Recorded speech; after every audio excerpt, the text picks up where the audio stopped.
अस्सलाम वालेकुम नाज़रीन। प्रोग्राम सब रंग सां मावां जो मेज़बान अमर पीरज़ादो। असांजो अॼोको प्रोग्राम हिकु ख़ासि प्रोग्राम आहे। असां हर हफ़्ते कंहिं न कंहिं मौज़ू कंहिं न कंहिं शख़्सियत ते पंहिंजे महिमाननि सां गुफ़्तगू कंदा आहियूं। पर अॼोको ॾींहुं 28 डिसंबर 2023 ख़ासि ॾींहुं आहे ऐं अॼु शेख अयाज़ साहिब जी सिंध जो लेजेंड शाइर जी 26वीं वरसी आहे ऐं अॼोको प्रोग्राम असां शेख अयाज़ खे भेटा तौरु पेश करे रहिया आहियूं। पोएं हफ़्ते बि असां शेख अयाज़ ते हिकु ख़ासि प्रोग्राम कयो हो जंहिंमें यूसुफ शाहीन साहिबु असां सां गॾु हो ऐं अॼु बि असांजे प्रोग्राम में सिंध जूं नाले वारियूं शख़्सियतूं जिन जो अयाज़ जे हवाले सां हिकिड़ो कमु आहे उहे असां सां मौजूदु आहिनि। शेख अयाज़ सिंध जो लेजेंड शाइर हो ऐं शेख अयाज़ 2 मार्च 1923 में जनमु वरितो ऐं हीअ साल शेख अयाज़ जो 100 साला जशन तौरु बि असां मल्हायूं पिया ऐं अॼु शेख अयाज़ जी वरसी आहे। शेख अयाज़ सिंध जो नाले वारो शाइर बि हो, नसुर नवीस बि हो, मुतरजुम बि हो, एडिटर बि हो ऐं हिकु दानिश्वर अदीब ऐं हू घणो कुझु हुयो। अॼु असां शेख अयाज़ जे हवाले सां असांजे स्टूडियो में मौजूदु महिमाननि जो मां तारुफ़ कराईंदो हलां, पर उन खां अॻु मां इहो ॿुधाईंदो हलां त डिसंबर जो महीनो सर्द हवाउनि सां गॾु हिकु उदासी बि खणी ईंदो आहे, छो त हिन महीने में असांजूं नाले वारियूं शख़्सियतूं जिन जो तमामु वॾो कमु आहे पंहिंजे पंहिंजे फील्ड्स में, उहे असां खां विछड़ी वियूं। अॼु असां उन्हनि खे बि भेटा ॾींदासीं।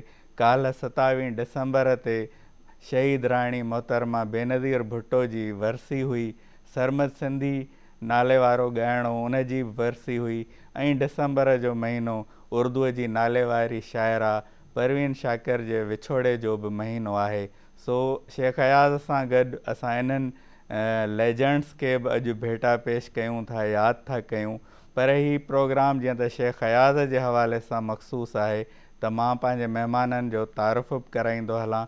असां सां गॾु सभ खां पहिरियों मौजूदु आहिनि उर्दू अदब जे हवाले सां, तहक़ीक़ जे हवाले सां हिकु सीनियर नालो जिन जो शेख अयाज़ ते बि कमु थियलु आहे ऐं सिंधी अदब ते बि हुननि जो हिकु तफ़सीली किताबु आहे जदीद सिंधी अदब जेको 1500-1600 सुफ़नि ते मुश्तमिल आहे। हमारे साथ मौजूद हैं सैयद मज़हर जमील साहब। हम आपको खुश आमदेद कहते हैं। शेख अयाज़ पे और सिंधी अदब पे जो आपने काम किया है हम उस पर फ़ख्र करते हैं। आपसे गुफ्तगू होगी शेख अयाज़ के हवाले से, लेकिन मैं अपने और मेहमानों का भी तारुफ़ करवाता चलूँ। असां सां गॾु मौजूदु आहिनि मोनिस अयाज़ साहब जेके सिंध जा नाले वारा अदीब लेखक आहिनि, पर उन्हनि सां गॾोगॾु हिकु वॾी सुञाणप संदन इहा बि आहे त हू शेख अयाज़ जा फ़र्ज़ंद आहिनि, उन्हनि जी लेगेसीअ खे साण खयूं था अचनि। सो मोनिस अयाज़ साहब सां बि अयाज़ जे फ़न शख़्सियत ऐं उन जी ज़ाती ज़िंदगीअ जे हवाले सां बि ॻाल्हि ॿोल थींदी। उन सां गॾु मौजूदु आहिनि सिंधी ॿोलीअ जा नाले वारा शाइर शाह मोहम्मद पीरज़ादो साहिबु असां सां मौजूदु आहिनि ऐं शेख अयाज़ जे हवाले सां शाह मोहम्मद जो इहो कमु आहे त आसिफ़ फ़रखीअ सां गॾु हुननि शेख अयाज़ जी शाइरीअ खे उर्दू ऐं अंग्रेज़ी हल्कनि में तर्जुमो करे मुतारिफ़ करायो। असां अव्हांखे भली कार चऊं था। तो असां पंहिंजे प्रोग्राम जो बाज़ाब्ता आगाज़ था कयूं। मज़हर जमील साहब, मैं आपसे पूछूंगा कि आपकी जो किताब है जदीद सिंधी अदब, उसमें आपने लिखा है कि जी उसमें आपने लिखा है कि शेख अयाज़ जो है जिद्दत के हवाले से नए चिराग जलाने की कुदरत रखते थे, तो उस हवाले से आप शेख अयाज़ पे गुफ्तगू करेंगे। लेकिन प्रोग्राम के शुरू करने से पहले हम चाहते हैं कि शेख अयाज़ को याद किया जाए, उनकी आवाज़ सुनी जाए। उनकी आवाज़ में शेख अयाज़ जे आवाज़ में हिकु क्लिप आहे, असां चाहियूं था त उहो हलाए ऐं पोइ प्रोग्राम जी शुरूआत कयूं। त अचो त ॿुधूं शेख अयाज़ खे उन जे आवाज़ में। चंद्र खजीअ जी बांह गिचीअ में पाए हेठि निहारे, चंद्र गिचीअ जे चंद्र खजीअ जी बांह गिचीअ में पाए हेठि निहारे, नीरो नभ दरिया जियां थो चंद्रमा खे तारे, पिपल पहाड़ ॿरनि था ॾिया वियो टारनि खे टारे, नेण अञा ताईं था लोचनि साॻे ॾींहं नज़ारे। सिॼु ॿुॾी वियो पाणीअ में ऐं नदीअ ते असांजी, चौधारी वण सांत समाया ऊंदहि कया गांजी, सांत समंदर वांगुरु छुलके मूड़ो मन जो मांझी, तो झूपीअ में ॾीओ टिमके थालीअ थालीअ कांजी।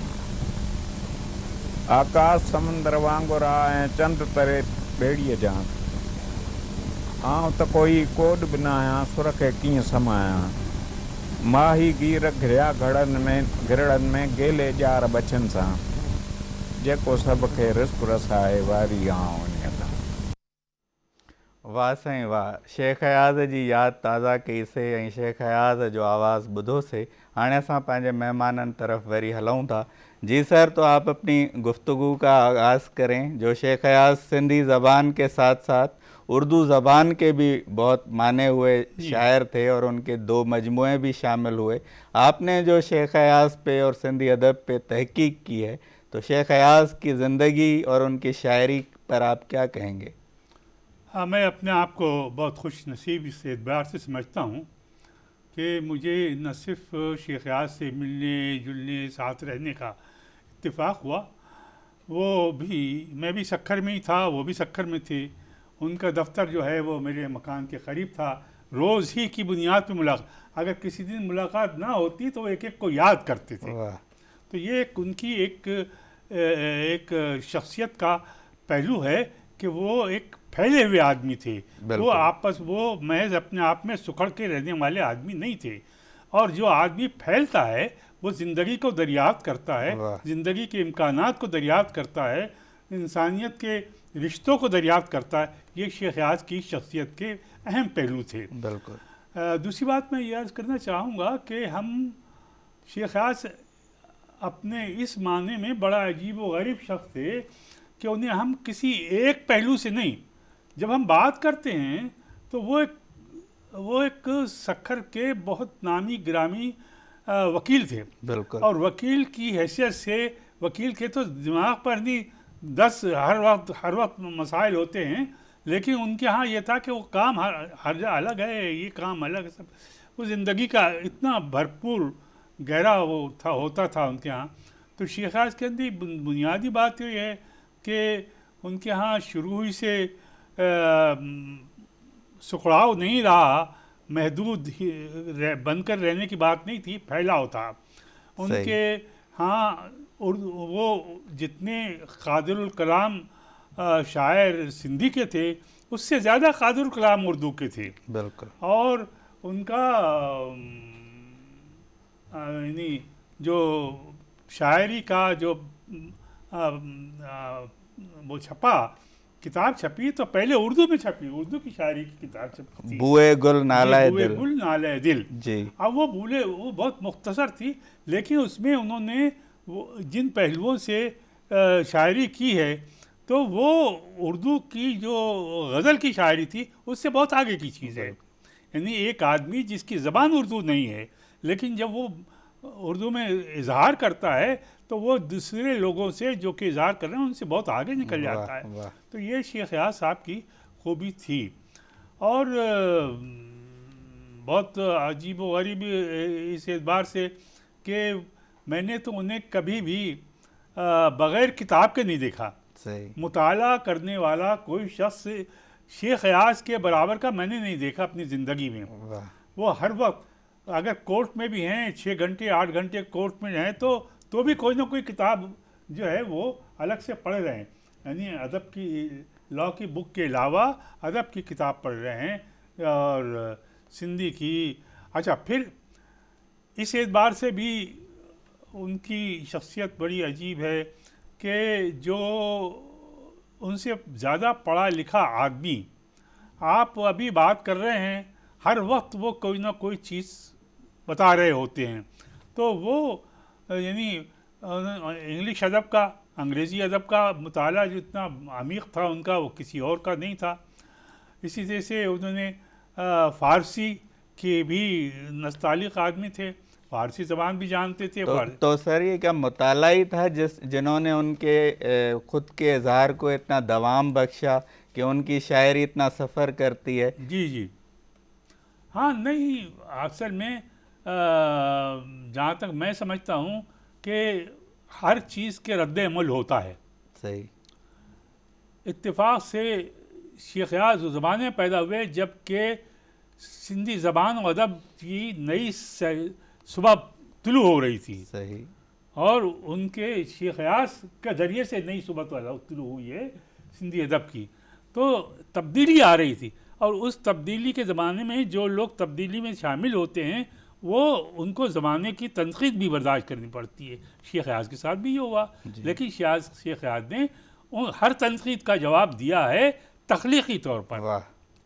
بغیر تخلیق کے نہیں دیا. بالکل ایسا ہی. تو اس اعتبار سے شیخ یاز ہمارے لیے ہی نہیں بلکہ پاکستان کی ساری قومی زبانیں میں شیخ یاز سے بڑا شاعر پیدا نہیں ہوا. بالکل. اچھا، شیخ یاز کے حوالے سے جب ہم بات کرتے ہیں تو شیخ یاز نے شاعری کے ساتھ نثر بھی لکھی اور افسانے بھی لکھے. تو ان کے افسانوں کے حوالے سے جی صحیح فرمایا آپ نے.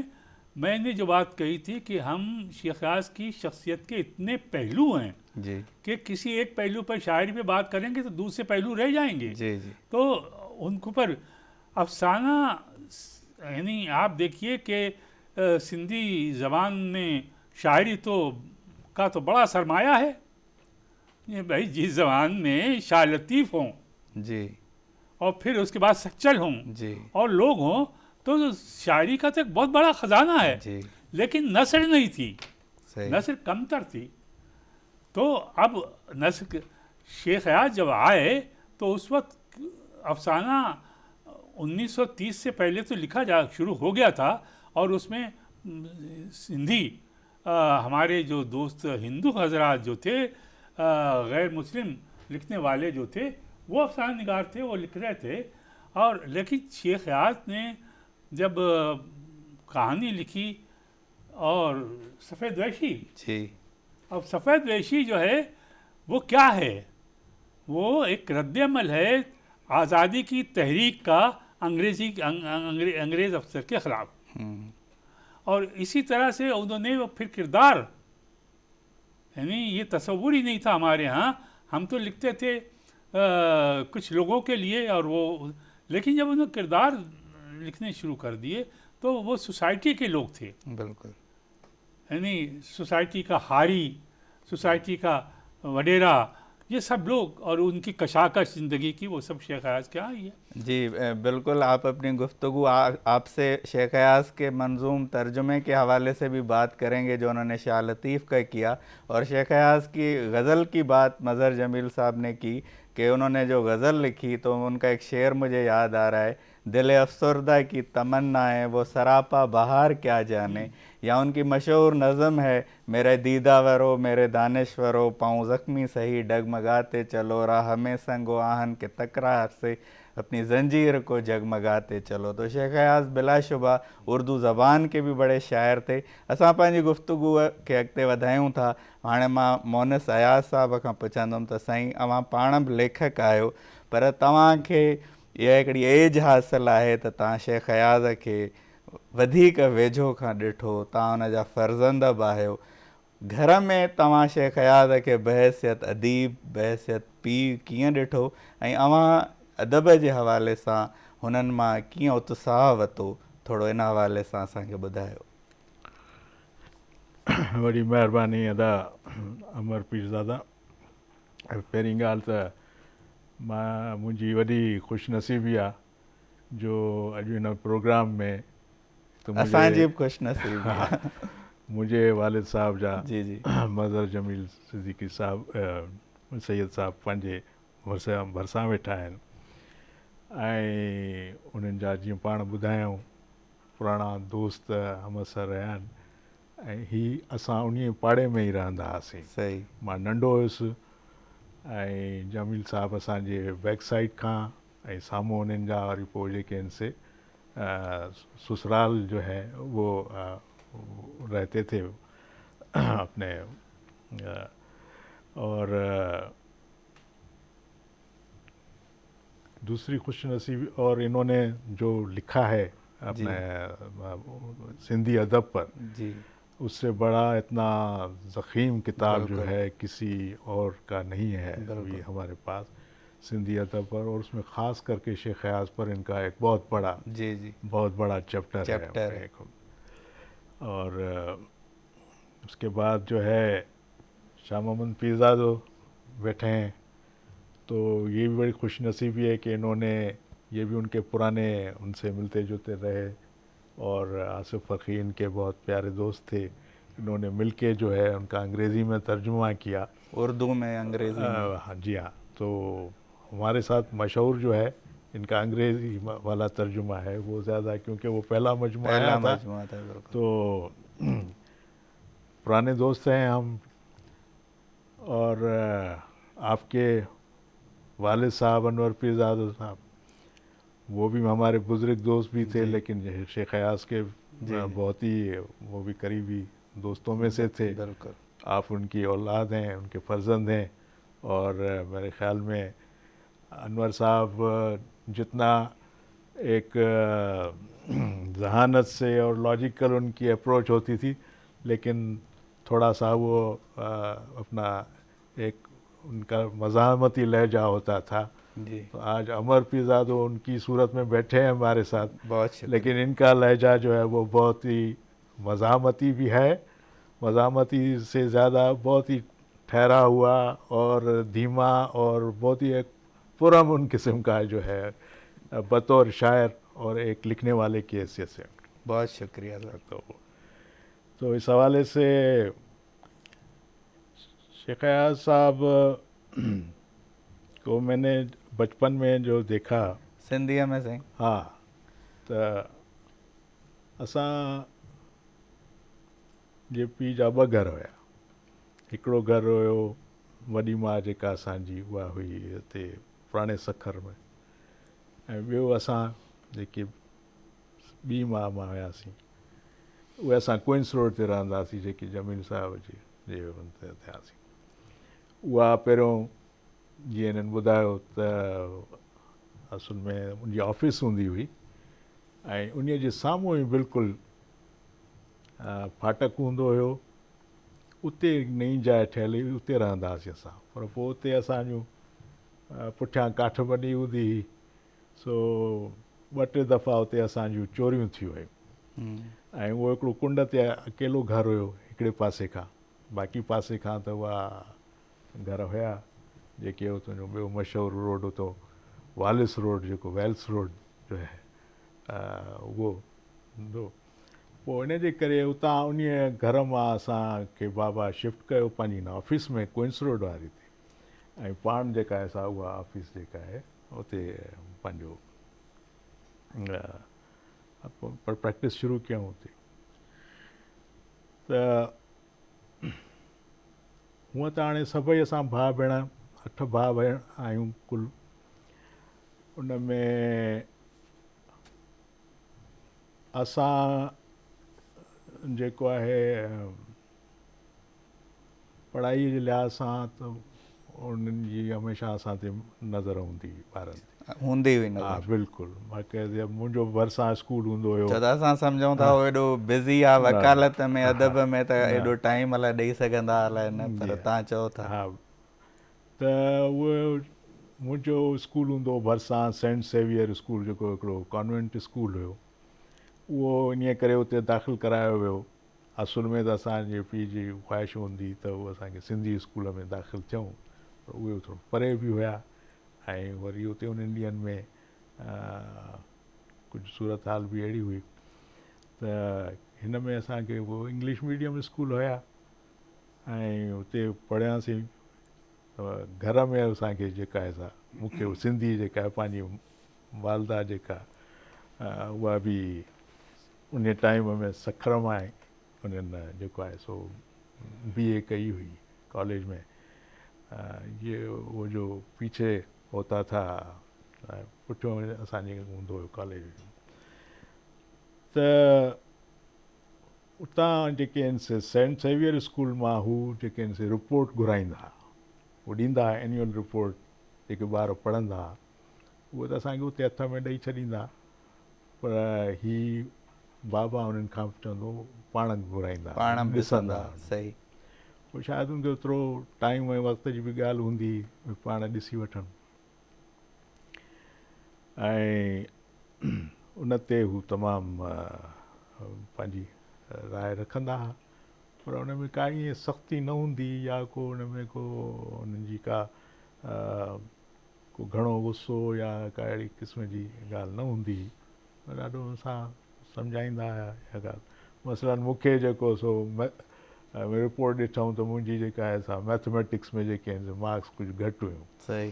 त मूंखे चवंदो मां त मैथमेटिक्स में नंबर 1 हूंदो हुउसि, अच्छा, तूं कीअं जेको आहे सो मैथमेटिक्स में घटि रहियो आहीं। ऐं असल में जे वॾियूं शख़्सियतूं आहिनि असां इहो मालूम करणु था चाहियूं त उहे पंहिंजे घर में कीअं आहे, उनजो बिहेवियर कीअं आहे, बहसियत पीउ कीअं आहे, त लिटरेचर में छा उन्हनि कॾहिं तव्हांखे चयो त तव्हां बि अचो या बसि तव्हां उनखे ॾिसी हिन तरफ़ आहियो? असुल में किताब त असांजा बाबा जेको आहे सो मूंखे यादि आहे त सुबुह असां सवेर पंहिंजो ऑफिस निकिरी वेंदा जी, उन्हनि खे गाॾी हूंदी पंहिंजी हुन टाइम में त उहो पासे वारा शहर जेके आहिनि से उन्हनि ते उहो फ्रिक्वेंटली आसानी सां वञी सघनि। बाक़ी रोज़ाना उते शहर सखर में 3 वॻे वापसि ईंदा हुया, सही, जेको सो कोर्ट मां, ऐं 3 वॻे खां पोइ कलाकु ॿ को हुनजो जीअं मांझांदो असां कंदा आहियूं, सो उहो थींदो हुयो। वरी उहो 5-6 वॻे जेको आहे सो वापसि जेके आहिनि से 6 वॻे खनि वरी ऑफिस वेंदा हुआ। सही। त उन्हनि सां गॾु लॉ जा किताब ईंदा हुआ, गॾु उहे असांजो मुंशी खणी ईंदा हुआ, उहे उन्हनि जा उहे वॾा खोखनि उनमें ट्रे में हूंदा हुआ, उहे पिया ईंदा वेंदा फाइल उहे बि, ऐं बाक़ी हुननि जा पंहिंजा किताब जेके आहिनि से घणा उहे पाण सां उहे रखंदा हुआ, वठी ईंदा हुआ, उहे अंदरि पिया हूंदा। सो मां उहे ॾिसंदो हुउसि, ॾाढो के तस्वीरूं ॿियो त वधीक के ख़ासि करे पिक्टोरियल बि बुक ॿाहिरियां जा घुराईंदा हुआ। मूंखे यादि आहे लाइफ एंड टाइम जा रिसालनि जा हिकिड़ा निकिरंदा हुआ, त मां उन्हनि वटि उते ई घर में उन्हनि घुराया मेल मां मूंखे यादि आहे त इजिप्ट ते हिकिड़ो इजिप्टोलॉजी हिन सां हिकिड़ो उन किताबु कढियो, उन सां गॾु ॿियो यूनान ते बि हुयो, ऐं टियों शायदि असांजे इंडस वैली सिविलाइजेशन पिक्टोरियल मूंखे उहे ॾाढा। पर असुल में मुंहिंजो जेको आहे मां तव्हांखे ॿुधायां थो त मां पाण जेको आहे सखर में हूंदो हिकिड़ो हुसैनी बुक डिपो, सही, मशहूरु हूंदो जिते अंग्रेज़ीअ जा सभु ॿाहिरां जा इहे किताब नाविल हूंदा, उहो मां पढ़ंदो हुउसि। कॉमिक्स ईंदा हुआ, हिकिड़ा त कॉमिक्स कार्टून वारा हूंदा आहिनि, ऐं ॿियो वेस्टर्न जीअं आहिनि स्टोरीज़ अमेरिकन उन्हनि जा ईंदा हुआ, और हिकिड़ा उन्हनि सां हिकिड़ा इलस्ट्रेटेड ईंदा हुआ जंहिंमें क्लासिक लिटरेचर जेको आहे असांजो उन बाद तस्वीर ईंदो। सही। सो उन में मुंहिंजो ज़ाहिर आहे घणो इंट्रस्ट त इहो हूंदो जंहिंमें जंग वग़ैरह जो मंज़र हूंदा हुया, अहिड़े क़िस्म जा लड़ाई झगड़े जा, सो मां उहे वठी ईंदो हुउसि। ऐं मूंखे यादि आहे शायदि उन टाइम में 4 आने जो मिलंदो हुयो हिकिड़ो, ऐं सो हिकिड़े दफ़े मां हिकिड़ो वठी आयुसि जंहिंजो टाइटल हो इलियड। सही। इलियड जो किताब जेको इलियड, टी.एस. एलियट, होमर जो सही, वॾो मग़रिबी असांजे अदब जो वॾे में वॾो शाइर आहे दुनिया जो, ऐं जेका वेस्टर्न सिविलाइजेशन चवनि था त जीअं यूनान मां फैली, त उहा सॼी होमर जी शाइरी न हुजे हा त उहा एतिरी सिविलाइजेशन बि न फैलिजे हा वेस्ट में। सो उहो वठी आयुसि, उनजे मथां उहे मां खोले पढ़ंदो पियो, ॾिसंदो पियो वञा। अंग्रेज़ी त हाणे एतिरी बि सम्झ में न पई अचे, मां शायदि ओॾे त 5 दर्जे में हुयुसि, ऐं 8-9 साल मुंहिंजी उमिरि हूंदी। त मंझंदि जे टाइम में आया कोर्ट खां, ऐं मुंहिंजे मथां अची बीठा, छा थो पढ़े, हिते छा थो पढ़े। त ऐं हुनजे मुंहं ते स्माइल हुई, मां ॾिठो त मूं चयो त इहे वठी आयो कॉमिक्स जेके आहिनि ॾिसां पियो, त हीअं जो ॾिठऊं वराए करण ते मूंखे चई त तूं त इलियड थो पढ़े। मां ज़ाहिर आहे ख़बर न हुई मूंखे त इलियड छा आहे। मां त हुन में अंदरि जेके आहिनि से तलवार ऐं ढालूं ऐं जेके उहे ड्रेस पाए बीठा उन्हनि जा फ़ोटू पियो ॾिसणु। मूंखे चई तोखे ख़बर आहे इलियड छा आहे? मां चयो मूंखे त का ख़बर कोन्हे।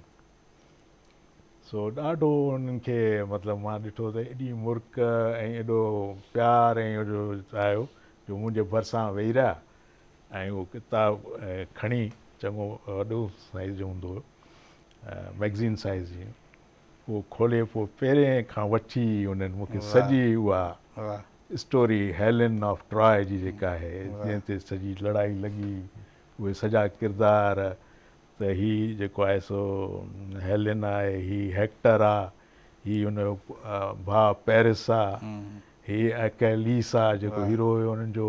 या असल में मुर्क उनजी ख़ुशी हुई त मुंहिंजो पुटु इन में दिलचस्पी वठे। मूंखे अॾु ॿुधायो जो मूंखे उहो किसो अॼु ॾींहं ताईं यादि आहे। न असां लाइ नई ॻाल्हि हुई। ऐं तव्हां ॾे मां वरी अचां पियो आख़िर में। जी जी। हुननि उन में होमर जी तस्वीर सां हुनजी बायो जो हिकिड़ो पेज बि हुयो। सही। पोइ उन ते हथु रखी चयूं त हीउ हिन जो लिखियलु आहे। हे जेको सो तमामु वॾो शाइर हुयो जंहिंजे करे सॼी दुनिया जो इल्मु ई फैलियो आहे। इहे लफ़्ज़ मूंखे यादि आयो। न न ज़बरदस्त। महिरबानी तव्हां सारूणियूं सैलियूं। इहा बि ख़बर पई त शेख हयात मैथमेटिक्स में सुठो हूंदो, न त शाइर अदीब अक्सर मैथ में दिलचस्पी न आहिनि वठंदा। त साईं शेख हयात जो ज़िक्र पियो हले, शेख हयात जी लाज़वाल शाइरी आहे। मूंखे हुन जूं सिटरूं थियूं यादि अचनि, जंहिं हाउ नहारी कोयार लही ॾींहं बि घारे वेंदासीं, छो पेर पथारे वेठो आहे उथ डूंगर ॾारे वेंदासीं, दरिया अंदरि जा दहशत आहे कंहिं वक़्तु क़यामत थी वेंदी, तूं मां त रुॻो हिन सिंधूअ ते का लहर उभारे वेंदासीं, कंहिं लाइ तकीं थो कंधीअ तां ॿी ॿेड़ी का बि न अचणी आहे, जे तूं बि अची वियो वणजारा तोखे बि उकारे वेंदासीं, हा मरणो हर कंहिं माण्हूअ खे पर ईअं न मरंदासीं साथी, का आग लॻाए वेंदासीं को ॿारणु ॿारे वेंदासीं। हाणे मां शाह मोहम्मद पीरज़ादे ॾे ईंदुसि। शाह मोहम्मद शेख हयात जो तर्जुमो बि कयो आहे, पर ख़ुदि सिंधी अदब में उन्हनि जो हिकिड़ो नालो आहे, उनजी शाइरीअ जो मजमू आहे, आतम कथा उन्हनि लिखी आहे। शाह मोहम्मद मां तव्हांखे इहो पुछंदुमि त शेख हयात जी शाइरीअ जो सिंधी अदब में कहिड़ो कंट्रीब्यूशन आहे ऐं हुननि जी फ़नी ऐं फ़िक्री कहिड़ियूं ख़ूबियूं जेके शेख हयात खे शाइरीअ जे मेले में मुनफ़रद थियूं कनि, ऐं शेख हयात हिन सॼे दौर जी अदब में ॼण त सरवाणी थो करे, उन में कहिड़ा तव्हांखे ख़ासि नुक़्ता सम्झ में अचनि था? असल में जीअं सिंधीअ जे हर लिखंदड़ माण्हूअ जी पहिरीं इंस्पायरेशन शेख हयात थींदो आहे। सही। त असांजे बि शऊर जी डेवलपमेंट जॾहिं थी त शाइरीअ में शेख हयात जो नालो ई हुयो जेको इंस्पायर पियो करे, ऐं शाइरीअ खां वधीक मुंहिंजे ख़्याल में केतिरनि ई माण्हुनि खे हुनजे ख़तनि जे किताब जे काग ककोरिया कापड़ीअ झंझोड़ियो ऐं उनखे हिकिड़ी नई डायरेक्शन ॾिनी ऐं उनखे सम्झायो त अदब रुॻो नज़म या कहाणी लिखणु नाहे, पर अदीब सॼे मुआशिरे में हिकिड़ो माहौल कीअं थो ठाहे। त इहा इंस्पिरेशन त हूंदी हुई। ऐं उन खां पोइ जेको शेख हयात में जंहिंखे चइबो आहे त हिकिड़ी डाइवर्सिटी हुई, जो हुन जे आॾो ॼण त मौज़ू थोरा थी पवंदा हुआ, ऐं इन जे लाइ हू पाण उहे मौज़ू क्रिएट कंदो हो। सही।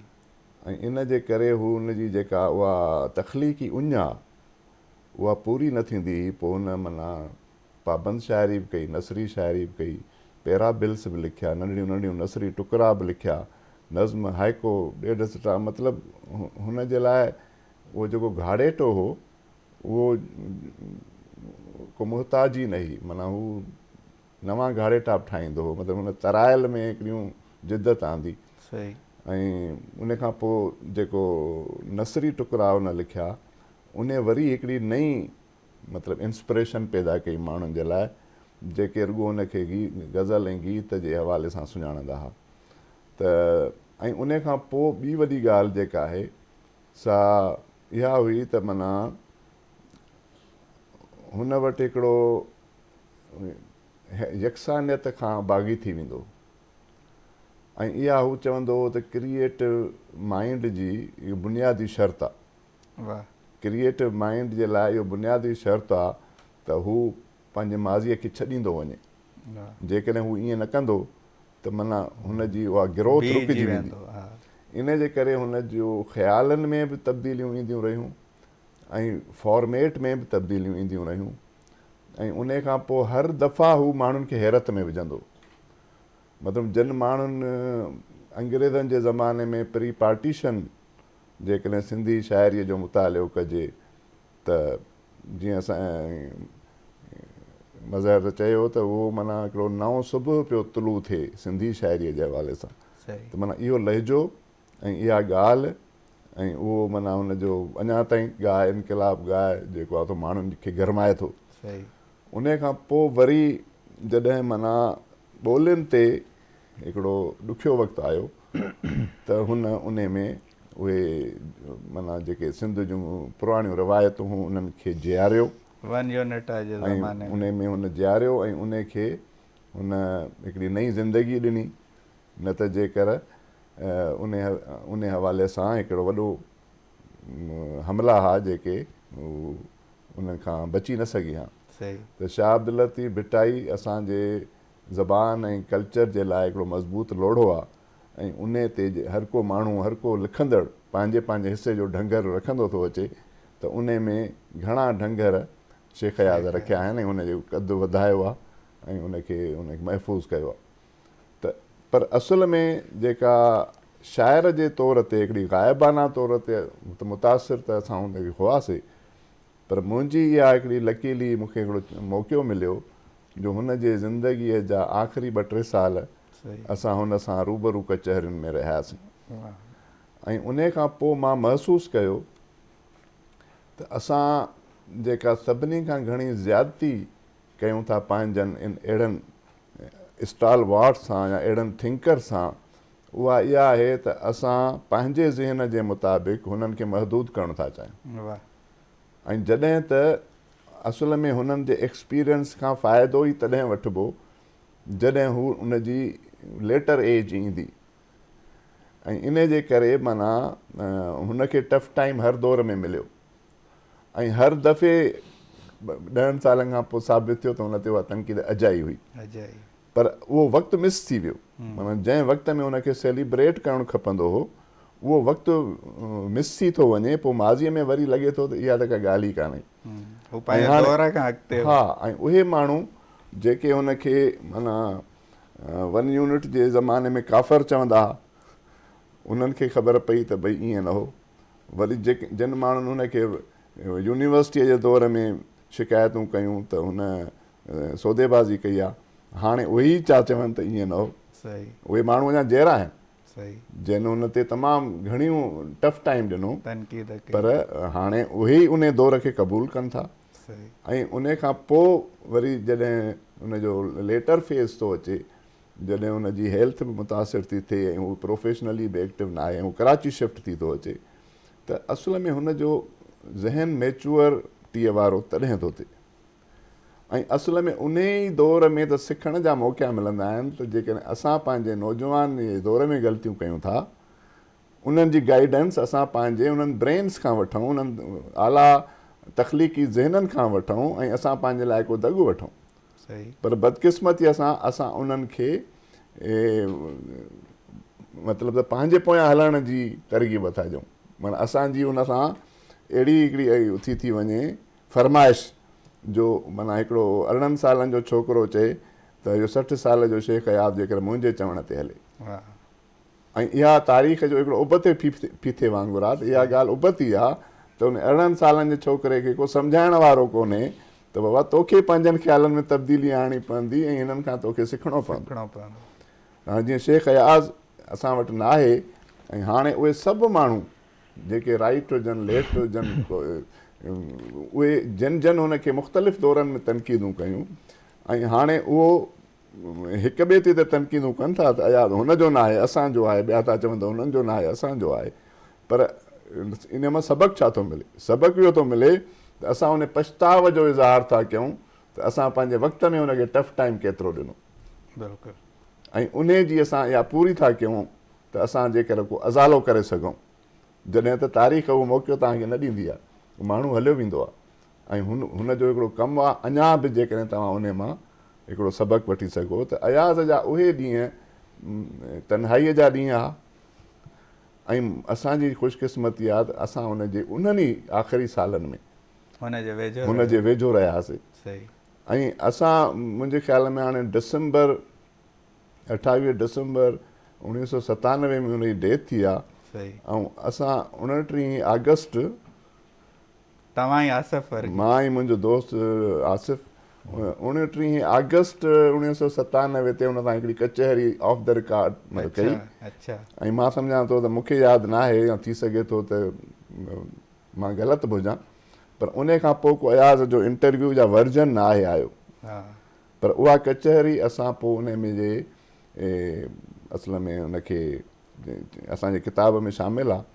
ऐं ईअं असांजी मुलाक़ात थी जो असां चाहियो पिए त जदीद सिंधी शाइरीअ जो को इंतिख़ाब अंग्रेज़ीअ में आणियो, ऐं उनजी ज़ाहिरत असां शुरूआति शेख अयाज़ खां पिया कयूं, त उनखे उनजा 5-10 नज़्म ॾेखारण जे लाइ असां टाइम वरितो ऐं असां वियासीं, ऐं उन खां पोइ एॾो इंस्पायर थियो, ऐं पोइ हुन एॾो असांखे टाइम ॾिनो जो मां गुलशन हदीद में रहंदो हुउमि त हू असांजे घर आयो, ऐं उन में उन सॼो ॾींहुं उते गुज़ारियो, ऐं पोइ उनजे प्रेस क्लब सां अदीबनि सां मिलियो, ऐं उनजी ॼण त इहा आउटिंग बि थी वई त ॾिसूं त भई इहे कराची खां ॿाहिरि जेके सिंधी आबादियूं वधियूं आहिनि त उहे कीअं आहिनि, उते कहिड़ियूं सहूलियतूं आहिनि। उहा ख़ुशनसीबी मुंहिंजी बि आहे, उहो ॾींहुं असां गॾु हुआसीं, ऐं शेख अयाज़ जो लेवल जेको शान ॿुधाए थो शाह मोहम्मद, त उन दौर में उहो जेका ज़हनी कैफ़ियत हुई उनजी उहा ॾाढी मथां ई, ऐं असांखे जेकर उनजे पोयां हलणु घुरिजे, ऐं मां थो चवां जेकॾहिं असांखे हाणे बि अहसासु आहे त घटि में घटि असां अमर जलील जहिड़नि माण्हुनि खां जेके उन ई टहीअ जा माण्हू आहिनि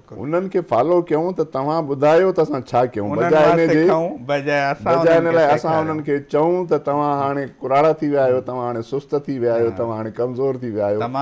सुठियूं ॻाल्हियूं इहे ॻाल्हियूं जेके आहिनि न असां बेध्यानीअ में ज़्यादतियूं करे था वञूं। ऐं शाह मोहम्मद बिल्कुलु सही चयो त शेख अयाज़ जो ज़हनी लेवल पंहिंजे दौर खां अॻिते हो, ऐं हर दफ़े हू माण्हुनि खे हैरान कंदो हो, ऐं अॻिते हली असांखे ख़बर पवंदी त हू असांखां अॻिते हो, ऐं इहे जेके तनक़ीद जा तीर अयाज़ ते लॻा उनजो इज़हार हुन ॾाढो ख़ूबसूरतीअ सां पंहिंजे शाइरीअ में बि कयो। अड़े अड़े तर्स तर्स कंहिंखे मिटाई थो बेख़बर नज़र कर, अयाज़ा शाइर मोहब्बत अड़े ज़माना, या ही अणॼाण ॼाणू ही बेसम्झ सम्झू, भरी बज़्म में मूं अकेलो गुज़ारियो। शाह मोहम्मद तव्हां ॾे अचूं था, तव्हांजे तर्जुमनि जे हवाले सां हम गुफ्तगू कंदासीं, पर मैं आता हूँ मज़हर जमील साहब के पास। तो शेख अयाज़ ने का एक बड़ा कारनामा ये भी था कि उन्होंने शाह लतीफ़ की शायरी का उर्दू में मंजूम तर्जुमा किया। मैं ये पूछना चाहता हूँ कि उनके इस काम को आप कैसे देखते हैं, और क्या जो उर्दू का अदबी हल्का है वो शेख अयाज़ के इस तर्जुमे से कितना मुस्तफ़ीद होता है? देखिए, ये तो बहुत बड़ा काम था। एक तो शाह लतीफ़ की शायरी इटसेल्फ बहुत बड़ी शायरी है, और लेकिन उस बड़ी शायरी को एक ख़ास ज़बान में महदूद नहीं रहना चाहिए, क्योंकि इतनी बड़ा शायर, इतनी बड़ी शायरी वो तो दुनिया की मीरास है, बिल्कुल, और वो जितनी आगे जा सकती हो, ले जाई जा सकती हो, ले जानी चाहिए। तो ये इस नुक्ते नज़र से जब हुकूमत पाकिस्तान ने और सिंध की हुकूमत ने उसे तर्जुमा सरकारी सतह पर तर्जुमा कराने की तजवीज़ की, तो जो लोगों के नाम आए उनमें आखिरी नाम शेख अयाज़ का भी आया। पीर हसामुद्दीन राशिदी उस कमेटी के रुकन थे, और फिर उसके उनको ये हुआ कि साहब मंजूम तर्जुमा करने के लिए उसको आज़ाद नहीं छोड़ा जाएगा, बल्कि उसे नस्र दी जाएगी। शाह साहब की शायरी की नस्र करवाई गई, और वो नस्र जो है लोगों को दी गई, उसमें अयाज़ को भी दी गई। अयाज को ये हुआ कि साहब आप बांधे, अयाज ने वो दिया और उन्होंने एक और दोस्त की मदद से भी, यानी वो काम इतना बड़ा था कि एक आदमी कर नहीं सकता था, बिल्कुल, तो और उस वक्त के अंदर अंदर ख़त्म करनी थी। तो इस तरह से वो बहुत बड़ा काम हो गया। और अब जब काम हुआ तो हुआ था कि भाई हर ज़बान की अपनी एक रिवायत होती है। सिंधी की शायरी की अपनी एक रिवायत है जो उर्दू की शायरी से मुख्तलिफ है, लेकिन कुछ चीज़ें शायरी में और तख्लीक़ के अंदर मुश्तरका भी होती हैं। तो शायर शेख आज़ ने उन मुश्तरका असासे को आगे बढ़ाया सही, कि दोनों ज़बानों में जो मुश्तरका चीज़ें हैं उनको लेके आगे बढ़े, और वो तर्जुमा गज़ब का तर्जुमा हुआ है हमने उसके बाद। लेकिन ज़ाहिर है उनको अयाज को तो नस्र दी गई थी कि आप ये नस्र है, उस नस्र वो नस्र की गई थी, उसमें बहुत फ़ारसी आमेज़ थी वो नस्र, लिहाजा वो तर्जुमा भी उस तरह से हुआ। लेकिन जैसे उसके बाद आगा सलीम ने तर्जुमा किया, उसमें और उसमें तो फ़र्क है। शेख यास का जो तर्जुमा है वो वसी है, वसी मानों में ये है कि सिर्फ सिंधी ज़बान या सिंधी ज़बान से जो करीब ज़बानें हैं उनमें नहीं, बल्कि पंजाबी में भी, शेख यास ने पंजाबी में भी तर्जुमा किया है। तो मैं ये अर्ज़ कर रहा हूँ कि शेख यास का जो तर्जुमा है वो बहुत वसी तर्जुमा है, और उन्होंने सिर्फ नस्र को शायरी में नहीं ढाला जो उनसे तवक्को की गई थी कि शायद नस्र है आप इसकी शायरी कर दें। सही, तो उसने कहा कि मैं ऐसा नहीं कर सकता, सही, मैं तो शेख शाह साहब की शायरी की असल रूह जो है कि वो क्या कहना चाहते हैं मैं वो बयान करूँगा, और यही उन्होंने किया है। और उसी से चूँकि उसको मकबूल होना था, चूँकि उसको एक मिशन ये भी था कि वो सारी ज़बानों में फैलाई जाए, मकबूल होता, तो उसे कम से कम, यानी मतलब कि ज़्यादा से ज़्यादा ज़बानों के कल्चर से मिला करके, हर ज़बान की रिवायत होती है, तमाम ज़बानों की रिवायतों को सामने रख करके शाह साहब का तर्जुमा किया गया, और मैं समझता हूँ बहुत बड़ा तर्जुमा है और आज भी वो पढ़ा जाता है। अब उसके बाद और लोगों ने भी किया तर्जुमा, तो इसे बहती दरिया है शेख शाह साहब का कलाम, उसमें से जो भी हाथ अपने मुकर ले। तो शेख यास का तर्जुमे की बड़ी बात है, बहुत बड़ा तर्जुमा था, बहुत कामयाब तर्जुमा था, बहुत मकबूल तर्जुमा था, और उन्होंने न सिर्फ उससे सिंधी शायरी की रिवायत को आगे बढ़ाया, बल्कि जिन ज़बानों में वो तर्जमे हुए उनकी रिवायत भी आगे बढ़ी, उनको भी उनका दामन फैल गया। वो असासा है उर्दू ज़बान में से शाह साहब के तर्जुमे को निकाल ले तो उतनी कम हो जाएगी उसकी वक़्त, और शामिल कर देंगे तो वक़्त बढ़ जाएगी, यही सूरत हाल थी। तो मैं तो समझता हूँ शेख यास का तर्जुमा जो है बहुत कामयाब तर्जुमा था, और उन्होंने उन ज़बानों की रिवायत को आगे बढ़ाया है। शाह साहब की रिवायत जो है वो सिंधी ज़बान की शायरी की रिवायत में तो थी, उसके बाद उर्दू की शायरी की जो रिवायत थी उसमें शाह साहब का लहजा शामिल करके अयाज ने उर्दू ज़बान को भी आगे बढ़ाया। वाह वाह। और ये बहुत बड़ी बात है कि शाह लतीफ़ जैसा बड़ा शायर और उसको जो मुतरजम मिला वो भी आला पाए का शायर था, तो दो बड़े शायरों का ये एक तख्लीक बन जाती है जब कोई उसका तर्जुमा करता है। माणे मोनस तव्हां खां इहो पुछंदुमि त शेख याज़ जो जीअं त मल्टी डायमेंशनल हिकिड़ो रोल हो, हुनखे असां हिकु खाने में बंदि नथा करे सघूं, असां हुनजे मुख़्तलिफ़ पासनि ते ॻाल्हायूं था, त शेख याज़ जो जीअं मज़हर जमील साहिब चयो त उहो तमामु वॾो मुताले वारो माण्हू हो, आख़िरी वक़्त ताईं हू सॼियूं रातियूं जागी लिखंदो बि, पढ़ंदो बि, हो पंहिंजो ॾाढो अप टू डेट रहंदो दुनिया जे अदब खां, दुनिया जे तहरीकुनि खां। उन में हुनजी हिकिड़ो वॾो कंट्रीब्यूशन इहो बि हुयो त हुन इंटरनेशनल अदब खे, बर सग़ीर जे अदब खे, हर ज़बान जे अदब खे सिंधी माण्हुनि ताईं पहुचायो, सिंधी नौजवाननि ताईं पहुचायो, न सिर्फ़ु पहुचायो पर उन ते लिखियो बि अदीबनि ते। हुनजे इन किरदार खे तव्हां कीअं था ॾिसो? छो त गार्शा मार्केस, पेब्लो नेरूदा, शेक्सपियर, इन सभिनी खे असां ॼण त अयाज़ जे हवाले खां पोइ ॼण त पढ़ियोसीं।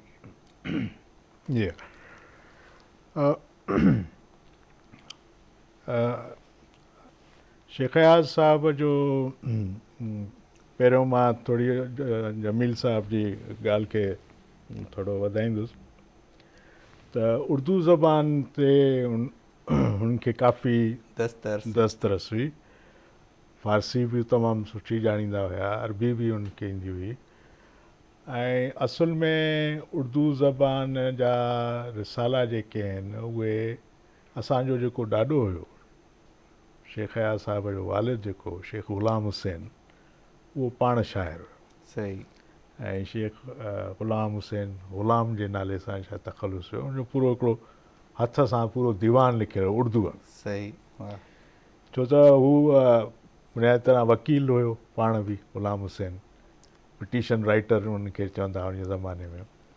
सो वेंदा बॉम्बे केस हलाइण हितां राजस्थान जे पासे खां, ऐं तो उठनि ते ट्रेनुनि में सफ़र करे होॾे वेंदा हुआ। पोइ उतां जॾहिं मोटंदा हुया त शिकारपुर पुराणा जेके आहिनि उतां जा रिसायल वठी ईंदा हुआ, शमा, दहली, इहे पुराणा रिसाला हूंदा उर्दू जा, इहे वठी ईंदा, उहे बाबा नंढे लाइ खां वठी उन्हनि खे पढ़ियो हिकिड़ो। ऐं ग़ुलाम हुसैन जे ॾाॾे असांजी जी जीअं पंहिंजी वॾी दिलचस्पी हुई, ऐं उनजो उहो दीवान हथ सां लिखियलु जेको पोइ 58 में मार्शल लॉ जा ॾींहंनि में किताबनि वग़ैरह ते कुझु घर ते असांजो छापो वग़ैरह पियो पहिरीं हुन में, त उन में काफ़ी किताबनि में उहो बि जेको आहे सो हेठि मथे थी वियो। ऐसे में बाक़ी हुननि जो जेको वेस्टर्न लिटरेचर सां बि उहो बि नंढपण खां ई वठी मतिलबु पंहिंजी हिकिड़ी ग्रोन अप एज खां कॉलेज में जॾहिं आया त उन्हनि जा जेको पाड़े में असांजो हिकिड़ो टीचर हूंदो हो हुनजो प्रोफेसर झामनदास भाटिया, उहो अंग्रेज़ीअ जो प्रोफेसर हूंदो हो ऐं ॾाढो हिकिड़ो लिटरेरी माण्हू खां अलावा वॾो वाइज़ माण्हू ऐं वॾो हिकिड़ो वॾे हिकिड़ो बहितरीनु टीचर हुयो। ऐं उन्हनि सां उन्हनि जी शागिर्दीअ ज़माने खां वठी हुयो, उन्हनि जे मार्फत उन्हनि काफ़ी जेको आहे सो वेस्टर्न लिटरेचर उन्हनि वटि पंहिंजी पर्सनल लाइब्रेरी हूंदी, ऐं असां उन्हनि जो घरु उनजे बिल्कुलु साम्हूं हूंदो हुयो शिकारपुर में। त उतां उन्हनि जी जेका असां पंहिंजो इंट्रोड्यूस थिया पंहिंजो हिन वेस्टर्न लिटरेचर। ऐं पोइ वरी कराची आया, कराचीअ में वरी उन्हनि हिते पंहिंजी BA ऑनर्स कई हिते फिलासफ़ी में, सिंध यूनिवर्सिटी हुई हिते, त उते बि इन्हनि जो काफ़ी वेस्टर्न लिटरेचर वेस्टर्न फिलासफ़ीअ सां घणो थियो। ऐं त हुननि खे उहो हिकिड़ो ईस्टर्न लिटरेचर सां मुतारिफ़ नंढपण खां वठी घर खां वठी, ऐं जीअं त हुननि इन पहिरियों शेर हुननि पंहिंजी 11 सालनि जी उमिरि में लिखियो, सही, जेको अॻिते क़दम रिसालो निकिरंदो हुयो असांजे शिकारपुर जे भरिसां नंढिड़ो ॻोठु आहे हुमायूं शरीफ़ जो, उतां। ऐं त उहे माण्हू उहो जेको शेर छपियो हुयो उहो न हालतूं जेके उन्हनि जे हिसाब सां हुयो जो असांजे ही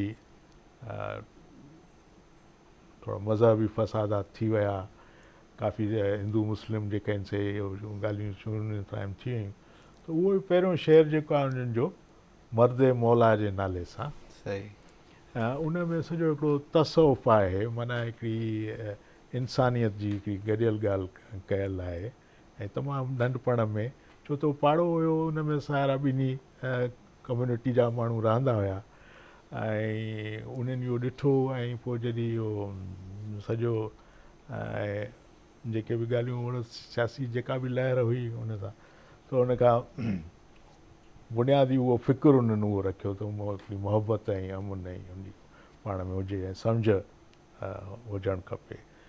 त उहो उतां जा जेके हुया प्रेस जा पंहिंजा एडिटर या मालिक, उहे पंहिंजा शिकारपुर जे घर ते आया त भई हीउ केरु आहे पंहिंजो मुबारक अली पंहिंजो हा जंहिं ही मोकिलियो आहे असांखे त हू पाण ॾिठो त निकिरी आया 11-12 साल उमिरि हुई त चयो त मां आहियां चयो पप्पा हे शेर जीअं लिखियो आहे उहो किथे आहे उहो मां ई आहियां अथई सो पोइ ॾाढा हू हुन खां ॻाल्हि खां मुतासिर थिया ऐं मिली विया वठी विया त वेस्टर्न लिटरेचर सां ज़ाहिर एक्सपोजर वरी असांजी पंहिंजो हिकु त असां वटि ख़ुदि अंग्रेज़ राज बि हुयो ऐं वरी आज़ादीअ जा ॾींहं बि वेझा थिया त सॼो वेस्टर्न लिटरेचर काफ़ी जेके आहिनि से मग़रिबी दुनिया में ख़ासि करे जेके ख़ुदि जेके हिकिड़ा ह्यूमनिस्ट क़िस्म जा राइटर्स हुया ह्यूमनिस्ट हिकिड़ी इंसान दोस्ती वारी जेको प्रचार कंदड़ आहे उन्हनि जो लिटरेचर जेको आहे सो मग़रिब जो उहो ख़ासि करे उहो हिन खे पाण बि जीअं त हुन बि हिकिड़े मज़ाहमती हल्के सां वास्तो रखंदड़ हुया ऐं आज़ादी जी हुन में तहरीक जा सपोर्टर ऐं कंहिं हद ताईं हुनजो हिसो बि हुयो हुनमें ऐं उन मां ई कहाणियूं लिखियूं जीअं जमील साहिबु सफ़ेद वहशीअ जी जो कयो ज़िक्र उहा पहिरीं कहाणी उहा अंग्रेज़ जे राज जे ख़िलाफ़ु हुई पंहिंजो त ईअं पोइ काफ़ी उन्हनि जी सां मग़रिबी लिटरेचर सां रग़बत रही आहे ऐं आख़िर में उन्हनि जेको आहे सो पूरा वॉल्यूम लिखिया जंहिंमें इहे जेके बि उन्हनि जा पसंदीदा राइटर्स हुया ख़ासि करे मग़रिबी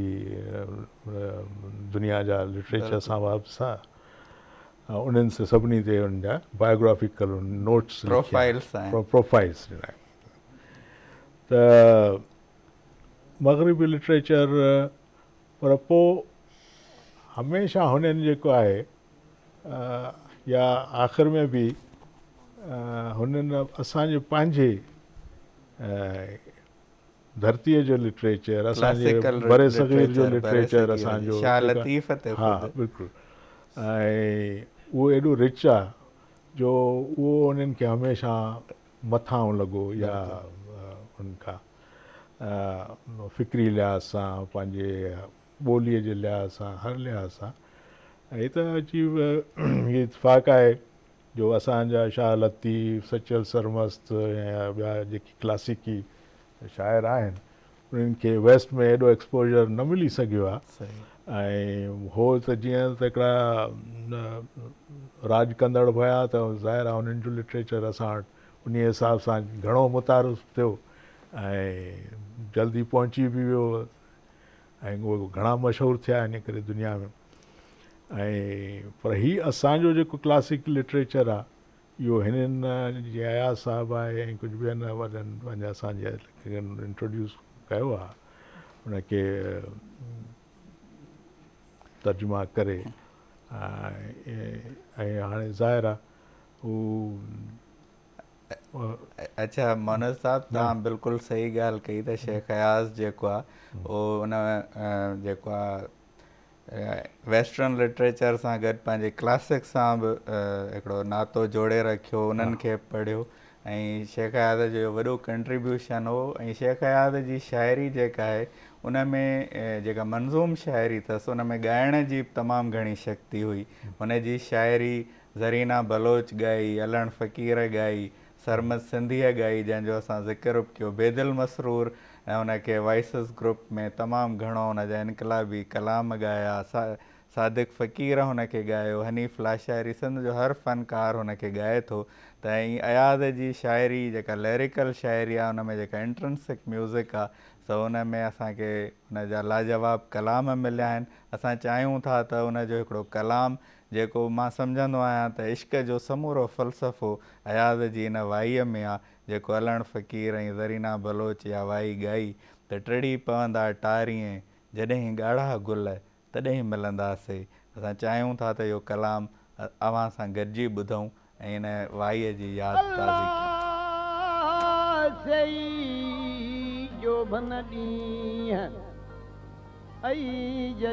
सजण सफ़र हलिया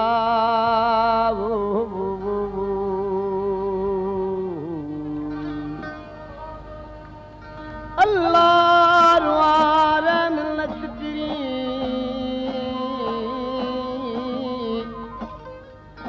ای آیل کریاں کی او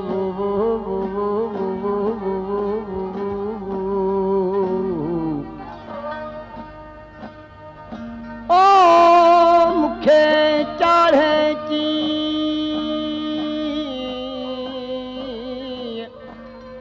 ای ویوون جارو اوہرے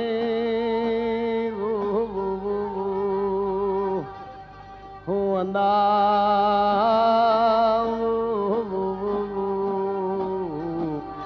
بھلو میاں اللہ اللہ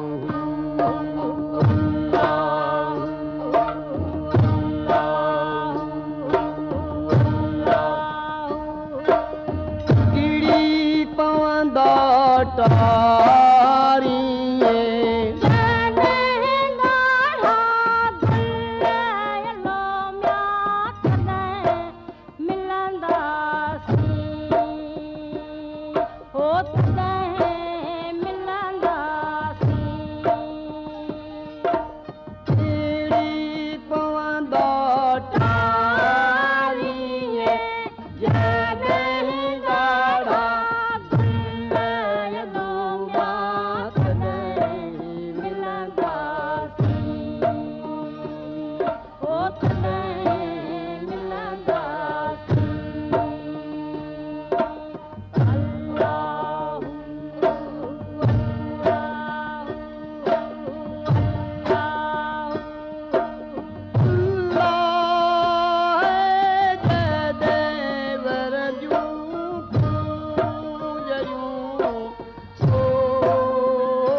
वाह साईं वाह, जॾहिं वरंदियूं कूंजड़ियूं हर हर करे हुल तॾहिं मिलंदासीं। शेख अयाज़ जी सहर अंगेज़ शाइरी असां अलण फ़क़ीर ऐं ज़रीना बलोच जे आवाज़ में ॿुधो। तव्हांखे यकीनन सुरूर आयो हूंदो अयाज़ जी शाइरी इन कलाम में ॿुधी। हाणे असां वरी पंहिंजे प्रोग्राम तरफ़ अचूं था। शाह मोहम्मद, अव्हां ऐं आसिफ़ फ़रकी शेख अयाज़ जे तर्जुमनि जे हवाले सां काफ़ी कमु कयो, उर्दू तर्जुमा कया ऐं अंग्रेज़ी तर्जुमा कया। इहो ख़्यालु कीअं आयो, इन सफ़र जे बारे में कुझु ॿुधायो। जेके किताब तव्हांजा आया आहिनि उन्हनि जो थोरो असांखे इंट्रोडक्शन ॾियो त इहो ख़्यालु कीअं आयो ऐं इहो सिलसिलो कीअं थियो? असल में इहो शुरू त थियो हिकिड़ी ज़ाती दोस्तीअ जे हवाले सां। मुंहिंजी मुलाक़ात थी डॉक्टर आसिफ़ सां 1994 में। असां हुते कराचीअ में ॼण त पाड़ेसरी हुआसीं, त मुलाक़ात थी त हुन चयो त सिंधी अदब असां त न पढ़ियो आहे, माना उर्दू स्पीकिंग नौजवान आहिनि, त हाणे इन बहाने सां तूं मूंखे ॿुधाए त छा पढ़णु घुरिजे, ऐं पोइ ईअं कर त उहो तूं किताबु खणी अचु त ईअं हर आचर ते असां उन खे पढ़ूं। पोइ शाइरी नसर ईअं मिक्सअप असां करे उनखे पढ़ंदा वियासीं, ऐं हुन में इहा सलाहियत हूंदी जो हू गॾो गॾु उन खे ट्रांसक्राइब कंदो वेंदो हो, माना लिखंदो वेंदो हो जेको असां ॻाल्हाईंदा हुआसीं। त ईअं कंदे कंदे असांजे ज़हन में पहिरीं आइडिया इहा आई त जेको जदीद सिंधी शाइरी आहे उन जो हिकिड़ो अंग्रेज़ीअ में को मजमू आणिजे। सही। ऐं उन में हर शाइर जा के 10-10 नज़्म हुजनि या 10-10 सुफ़ा हुजनि, ऐं उन खे कोशिशि कजे त उहो नुमाइंदा मजमू थिए। त इन प्रोसेस में असां जॾहिं कमु करणु शुरू कयो त असां तर्जुमा त पंहिंजे हिसाब सां कया, पर उन जो इहो हो त असां शुरूआत शेख हयात सां कंदासीं। त शेख हयात सां असां हिकिड़ो राब्तो कयो त तव्हांखे तर्जुमा ॾेखारणु था चाहिनि। त ईअं असांजी हिकिड़ी पहिरीं मुलाक़ात रूबरू थी। अच्छा। पर पोइ हुन असांखे पाण ॼण त इंगेज करे छॾियो, माना हुन पोइ उन में रुगो ॾेखारण जी ॻाल्हि त न हूंदी, पोइ कचहरी थींदी। मां ज़ाती तौर ते हुनखे ॾाढो इन मामले में महिमान नवाज़ ऐं सखी ॾिठो, इन लाइ जो असां ॿुधंदा हुआसीं त उहो त मिलंदो बि कोन्हे, जेकॾहिं मिलंदो बि आहे त रुखो हूंदो आहे, ऐं बसि चवंदो आहे कम जी ॻाल्हि कयो ऐं बसि हलिया वञो। पर असांखे उहो विहारींदो बि हो, चांहि बिस्कुट बि खाराईंदो हो, ऐं घर में इहो जेको तव्हां ॾिठो जंहिं कुर्सीअ ते वेही हू शाइरी पियो ॿुधाए, इहो हुनजो कमिरो हो जंहिंजूं चारई भितियूं शेल्फ सां हूंदियूं ऐं उन में किताब पिया हूंदा। त पोइ उन मां इहे सभु ॻाल्हियूं निकितियूं। त असां हुनजा सभु मजमूआ जो पढ़ंदा वेंदा हुआसीं, लिखंदा वेंदा हुआसीं। त हाणे डॉक्टर आसिफ़ जो ख़्यालु हो त असां जेका इन जी पाबंद शाइरी आहे उन खे हथु न लायूं, इन जे लाइ जो उहा ट्रांसलेट नथी थी सघे। उन में हिकिड़ी ठेठ ॿोली आहे, ठेठ मंज़र निगारी आहे या वज़न बहर आहे। त असां हुन जो नसरी शाइरी, नसरी टुकड़ा ऐं आज़ादु नज़्म ऐं इहे जेको बि हुनजो हुयो उतां खां ॻाल्हि असां शुरू कई। पतण तो पूर करे, छोलियूं ॿोलियूं समुंड जूं, या इहे जेके पोइ जूं शयूं आहिनि, जेके हू पियो सम्झे त अॼुकल्ह जो जेको पढ़ंदड़ आहे ग़ैर सिंधी, उहो आसानीअ सां जंहिंखे कम्यूनिकेट करे सघे। त असल में ॻाल्हि कहिड़ी थो करे, बाक़ी हाणे ठेठ सिंधी लफ़्ज़ त सिंधी माण्हुनि खे मज़ो ॾींदा, उहो तर्जुमे में असां उन खे कन्वे न करे सघंदासीं ख़्याल खे। ऐं उहा असां शुरू करे हुनखे जॾहिं ॾेखारिया त हुन पोइ माना या ख़्वाहिश ज़ाहिर कई त भई मुंहिंजे लाइ 10 सुफ़ा या 10 नज़्म त को तासुर पैदा न कंदा। असां चयो न, इहो त हिकिड़ो माना इब्तिदा आहे। पर पोइ उन मुलाक़ातुनि में हुन असांखे एॾो इंगेज कयो, ऐं असांखे पोइ ॼण त हिकिड़ी आदत थी पई, ऐं ॿाड़ लॻंदी, ऐं हर हफ़्ते असां कचहरी कंदा हुआसीं। त उन में असांजो उहो मजमूओ त रहिजी वियो। हाणे उहो मुसविदो डॉक्टर आसिफ़ वटि किथे महफ़ूज़ हुजे, उनजे डेथ खां पोइ हाणे उनजी बि ख़बर न आहे। इन लाइ जो इहो सांढण जो कमु उहो कंदो हो, मां न कंदो हुउमि। त उहो उन में असां सभु तर्जुमा कयल आहिनि, माना उहो मजमूओ तयारु हो, पर पोइ उहो पोइ ते थी वियो। इन लाइ शेख हयात जी डेथ थी वई अचानक, त पोइ माना उहो फोर फ्रंट ते अची वियो। ऐं पोइ सभिनी पब्लिशरनि ऐं सभिनी असांखां पुछो, तलाश कई त भई शेख हयात जहिड़ी वॾी शख़्सियत जो विछोड़ो थी वियो आहे, त उनजे बारे में मवाद कंहिं वटि आहे? त उहो मवाद कंहिं वटि हुयो ई कोन। पोइ उहो रुॻो असां ॿिनि वटि हो। पोइ असां अंग्रेज़ी उनजे डेथ खां पोइ आयो। हा, त असां अंग्रेज़ीअ जा प्रूफ हुनखे ॾेखारींदा हुआसीं। इन लाइ जो प्रोसेस त हुयो, असां जेको बि नज़म कंदा हुआसीं हुनखे ॾेखारींदा हुआसीं। उन मां उहो मुतमइन बि हुयो, फीडबैक बि ॾींदो हो। पर उहो किताब जो कॉन्सेप्ट अञा डेवलप न थियो हो त इहो इन्हनि तर्जुमनि जो असां कंदासीं छा। पोइ जो हुनजी डेथ थी वई त इहो पोइ फोर फ्रंट ते अची वियो। त पोइ ऑक्सफोर्ड यूनिवर्सिटीअ वारनि डॉक्टर आसिफ़ खे अप्रोच कई। असां चाहींदासीं इहो टाइटल तव्हां ॾेखारियो किताब जो असांजे ॾिसंदड़नि खे। असां वटि जीअं त उहो कमु तयारु हो, असां वटि जीअं त उहो उन जा नज़्म तयारु हुआ ऐं पोइ असांजो दोस्त आहे ख़ुदा बख़्श अबड़ो उनजी इलस्ट्रेशन कई ऐं ॾाढो ख़ूबसूरत मजमू ऑक्सफोर्ड जहिड़े इंटरनेशनल इदारे छपियो। नाज़रीन टीवीअ ते तव्हांखे टाइटल नज़र अचे शेख अयाज़ जे अंग्रेज़ी इंतिख़ाब ही पहिरियों किताबु साबित थियो। उन खां पोइ ॿिया ॿियनि माण्हुनि बि कयो ऐं हाणे त 2-3 आहिनि, पर हीउ उनजो पहिरियों हो ऐं हीउ ॾाढो रेप्यूटेड इदारे छापियो। हिन जो नालो किताब जो हिन जो आहे स्टॉर्म्स कॉल फॉर प्रेयर्स, माना समुंड हिकु मुअज़्ज़िन आहे, माना जेको नज़म आहे उतां ई खयल आहे। ऐं हीअ असां उन खां फ़ौरन पोइ माना जेको 98-99 में ही छपियो। उर्दू तव्हां ॾेखारियो किताब जेके उन खां पोइ असां हुनजी आइडिया ई डॉक्टर आसिफ़ जी त जेको उर्दूअ जो या जेको नॉन सिंधी रीडर आहे उन वटि न असांखे अयाज़ मुतारिफ़ कराइणो आहे, असांखे हुन जूं फ़नी ख़ूबियूं अञा न आहिनि ॾेखारणियूं, असांखे ॾिसणो आहे त हीउ माइंड छा हो, हीउ चई छा पियो थिंकिंग। त असां हुन में हिन जा न हिकिड़ा 1 लाइनर टाइप असां हुन जा नसरी टुकड़नि मां हुन जा 1 लाइनर मैसेजिस खयां ऐं जेके हुनजी उहा कंटेम्पररी अदीब जेके माण्हू जीअं तव्हां चयो त भई दुनिया जेकॾहिं गारशा मार्केस खे थी यादि करे या T.S. इलियट खे थी यादि करे त कीअं ख़बर पए त असांजे सिंध जो शाइर जो ज़हन केसि ताईं छा सोचींदो, जंहिंखे एफोरिज़म चइबो आहे, एफॉरिज़म्स। त हीउ उन जो आहे त हीउ ईज़ी टू हैंडल आहे, पॉकेट साइज़ आहे ऐं नौजवान माण्हू हिन खे वधीक एप्रिशिएट कंदा।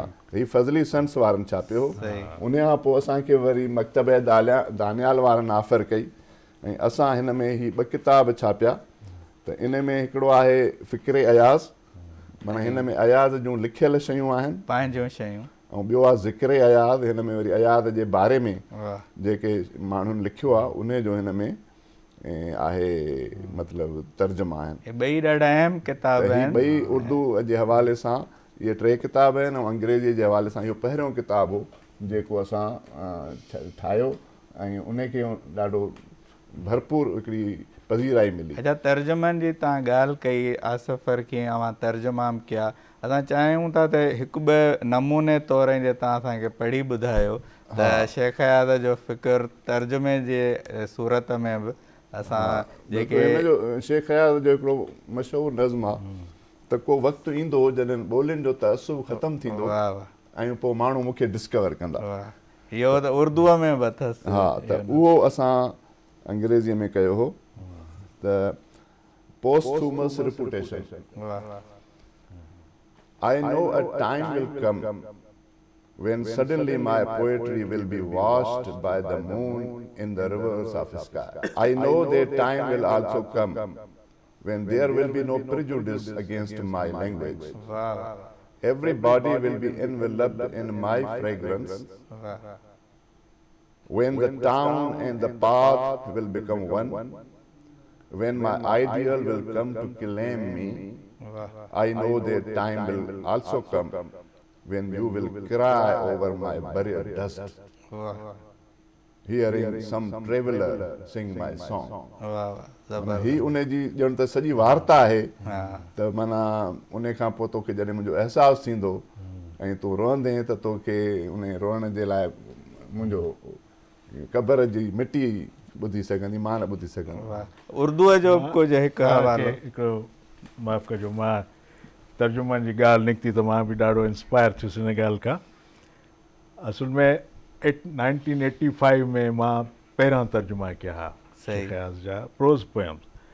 उहे व्यू पॉइंट सालो अंग्रेज़ीअ जो निकिरंदो लाहौर मां, उन्हनि शाया कया कि तक़रीबन 20 खनि जेके थिया ऐं उहे पाण पढ़ियाऊं। अच्छा। ऐं ॾाढो ख़ुशि थिया। उन्हनि पंहिंजी जेको आहे सो पंहिंजी ऑटोबायोग्राफी में लिखियो आहे त उहे मां तर्जुमा कया ऐं अदबी हवाले सां उन्हनि जो ज़िक्र कयो। हीअ मूं वटि उनजी तस्वीर पई आहे हिन जी। शेख अयाज़ इन इंग्लिश शाया थियो हुयो। शेख अयाज़ अंग्रेज़ी तर्जुमा वारी फर्ज़ंद करे त ज़ाहिर आहे ॿीणी ख़ुशी। सो मुंहिंजी पंहिंजी दिली ख़्वाहिश हुई त मां उनखे का गिफ्ट ॾियां ऐं मां उहा इहा ई ॾेई इन खां वधीक गिफ्ट छा थींदो। सो ॿी त मां न पियो कुझु ॾेई सघियुसि। हिन ते ॾाढो ख़ुशि थिया ही हिन ते। सो बाक़ी पोइ किताबी सूरत में जो आयो त तव्हांखे इहो हिननि कमु जो करणु घुरिजे हाणे हा, बि, बसि वीह ऐं तव्हां हुनजो तर्जुमो उहो त कयो हाणे या- नेवर एंडिंग आहे, हिन लाइ जो इज़ाफ़ो ई थींदो। सही त हीअ असां जेके मां तव्हांखे ॿुधायो असां दानिश अयाज़ में जेके शयूं कलेक्ट कयूं त जेके माण्हू खे अट्रैक्ट करनि अहिड़ा नज़्म त लेंदी बि आहिनि, वॾा बि आहिनि, त उहे मां तव्हांखे कुझु पढ़ी थो ॿुधायां। जी, मेरी चुप से ये न समझो कि मैं लाजवाब हो गया हूँ, वाह वाह मैं गुफ्तार का आदी हूँ, भौंकार का नहीं। वाह, या ॿियो अथसि त बरबत उठाओ और ख़याम की रुबाई पढ़ो, भला चंगेज़ और हलाकू खान का दौर और किस तरह गुजारना चाहिए। वाह, माना ही ख़ासि तौर ते मतिलबु हिन में वॾी अलामत आहे, जिन चयो त भई शेख अयाज़ ज़यालक जे दौर में छो ख़ामोश थी वियो। त हुन चयो त जॾहिं ज़ुल्म पंहिंजी इंतिहा ते पहुचंदो आहे त पोइ त ख़याम ऐं मतिलबु उन में ई बग़ावत हूंदी आहे। अच्छा, जिसको नजरिए से दोस्ती ज्यादा प्यारा है वो तुम्हारा दोस्त कभी नहीं हो सकता। वाह वाह, वरी पढ़जो इहो। जिसको नजरिया हाँ, दोस्ती से ज्यादा प्यारा है वाह वो तुम्हारा दोस्त कभी नहीं हो वाह, सकता। कमाल है कमाल। या पास्टरनाक मर गया, ज़िवागो जिंदा है। वाह वाह वाह वाह, क्या मैंने तुमसे इश्क किया है, क्या या अपने आप से इश्क किया है, या इश्क से इश्क किया है। वाह, ही बि उहो आहे असांजे नौजवाननि ॾांहुं जेके अयाज़ जे मुख़्तलिफ़ दौरनि खे सियासी नुक़्ते नज़र खां ॾिसंदा आहिनि। त हिन में आहे त मैं कुतुब नुमा हूं, तुमको मंजिल चाहिए तो मेरे पीछे आना है। वाह वाह, या बोदलियर ने अपने आप को तबाह कर डाला लेकिन फ्रांस को माला माल कर गया। वाह, किनारे आते हैं और जाते हैं, नदी बहती रहती है। वाह वाह, हाणे हे वरी उन ई सोच जो आहे जेके अयाज़ ख़ुदि नदी हो त हू त मटबा रहंदा ऐं माण्हू हुनखे उते रोकणु चाहींदा जेको। त ईअं माना हिन जा जेके इज़हार थॉट्स आहिनि त उहे असां हिन में कोशिशि कई आहे त भई उहे माण्हू ताईं पहुचनि, ऐं जेके हुन जा हुन में वैलिड आहिनि। ऐं ईअं असां हुनजो जेको कचहरियूं जीअं मां तव्हांखे कयो उन में असांजे हाणे हिन में जेको ज़िक्र अयाज़ आहे उन में असां हुनजी हिकिड़ी सिटिंग ही जीअं इनफॉर्मल सिटिंग हूंदी आहे त असां टेप कई। हाणे उहा 29 अगस्त 1997 जी आहे ऐं उन खां पोइ डिसंबर में हुनजी डेथ थी आहे। माना मां सम्झां थो एतिरो लेटेस्ट इंटरव्यू या हुनजी टॉक ॿी का अञा साम्हूं न आई हूंदी, थी सघे थो त मां भुलिजां या मां न पढ़ी हुजे, पर इहा एतिरी लेटेस्ट त भई हुन कंहिं का गुफ़्तगू कई हुजे ऐं को पंहिंजो वर्जन ॾिनो हुजे ऐं उहो उन में हूंदो। या ॿियो मूंखे यादि आहे त सभई दोस्त पोइ असांजे मार्फत उन सां मिलणु चाहींदा हुआ। त अहमद सलीम सां हुनजी पंहिंजी बि वाक़फ़ियत हुई, असांजो दोस्त हो, हुनखे तर्जुमो कयो यूनिवर्सिटी जे ॾींहंनि में, पंजाबीअ में तर्जुमो रहियो। पर हई उहे ॾींहं आहे जो असांजो हुन सां मिलणु थींदो त हिकिड़ो दफ़ो हू मूंसां गॾु हलियो ऐं तॾहिं हू फ्रंटियर पोस्ट में कमु कंदो हो ऐं उहे किताब छापींदा हुआ सियासी मौज़ूअनि ते या समाजी मौज़ूअनि ते। त उनखे उन चयो असांजो इदारो चाहे थो त शेख अयाज़ जेको किताबु असां छापियूं। त हुनखे चवंदा हा यार तव्हांजे ॾांव जो मूं वटि हिकिड़ो किताबु आहे जेको माना बेनज़ीर जी हुकूमत 2 दफ़ा एब्रप्टली ख़तमु थी मुदो पूरो करण खां सवाइ, त उन ते हुन हिकिड़ी कमेंट्री लिखी। अच्छा, ऐं इहा मुंहिंजे साम्हूं जी ॻाल्हि आहे। अच्छा, त उहो किताबु हुयो, हाणे उहो अलाए किथे आहे या उहे मुसविदा जेके अणछपियल मुसविदा आहिनि उहे किथे हूंदा, पर इहो किताबु हुयो जेको मुंहिंजे ख़्याल में अकेलो हुजे हा जंहिंमें हुनजो सियासी कमेंट बि हुजे हा। अच्छा, त न इहो न मिस थियल असां वटि हाणे वक़्तु बि थोरो वञी बचियो आहे। मां चाहींदुमि त मुनस जीअं शाह मोहम्मद ज़िक्र कयो त शेख अयाज़ जा जी डेथ खां पोइ ॼण त हुनजो अनपब्लिश्ड कमु न आयो, त छा हुनजो अनपब्लिश्ड को कमु आहे जेको अञा अचिणो आहे? छो त ज़ाहिर आहे हुनजा नोट्स हूंदा, हुनजूं ॿियूं तहरीरूं बि हूंदियूं, हूअं त हुन 50 खां वधीक किताब लिखिया, पर छा अञा को अहिड़ो कमु आहे जेको अञा मंज़र आम ते अचिणो आहे? आहे पर उहो मुकमल न आहे। सही, हा, कुझु कुझु टुकड़नि में आहे ऐं उहो मुकमल न आहे। सो पर हाणे त उहो ईअं ई अची सघे थो, ईअं ई अची सघे थो। हा, त उहा उमेद करे सघिजे थी त वक़्त हा सां बिल्कुलु ही असांजा वॾा वेठा आहिनि, इनखे ख़बर हूंदी वधीक हिननि खे पंहिंजो। अच्छा मज़हर जमील साहब, जो तराजुम है क्या वो ज़बान की जो मिठास है वो मुंतकिल कर पाते हैं शाह लतीफ़ की और जो शेख अयाज की शायरी है, और जैसे आपने उनको बराह रास्त भी पढ़ा और तर्जुमा भी किया। देखिए असल में मकसद तो यही होता है कि एक ज़बान में एक तख्लीक लिखी की गई है, उसके उस ज़बान के अंदर जो असरात हैं, जो मिठास है, जो लज्जत है सुनने वाले के लिए, आप वो दूसरों तक पहुंचाएं। सही। तो ये तर्जुमे करने वाले की अपनी सलाहियत होती है कि वो किस हद तक पहले तो उसको हज़म करे, पहले शाह साहब को कोई समझे, तो शेख अयाज से बड़ा आदमी कौन मिलेगा समझने के लिए। बिल्कुल। उन्होंने समझा और इसीलिए वो उनके जो तर्जुमे में उनके लिए जो रास्ता मुतय्यन कर दिया था, उन्होंने कहा मैं इस पर नहीं चलूँगा, उस पर उसकी पाबंदी की, लेकिन साथ साथ मंजूम तर्जुमा भी इंफरादी जो चीज़ें थी वो भी लेकर। अच्छा, एक मैं सवाल आप तीनों से पूछना चाहूँगा। पहले आप बताएं कि शेख अयाज के लिए और क्या करना चाहिए उनके काम को फैलाने के लिए। सबसे पहली बात तो आज की गुफ्तगू में उनकी नस्ल पर भी बात होनी चाहिए, सही, उनके अफसानों पर बात होनी चाहिए, बिल्कुल, कहानी किरदार वगैरह जो हैं वो। बिल्कुल।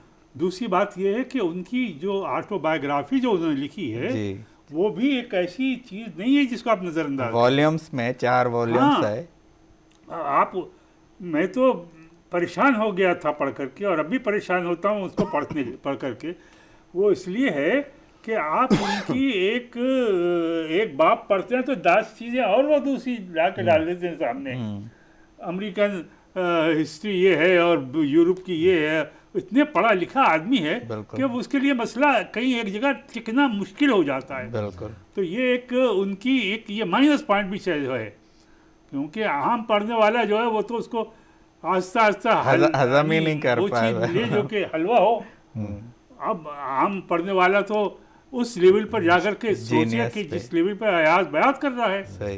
तो ये, लेकिन जब आप उनकी उन तहरीरों को पढ़ लेते हैं, मिसाल के तौर पर आप उनकी सवाने उम्री जो है वो पढ़ लें तो आपको 10 चीज़ें मालूम होती हैं। सही।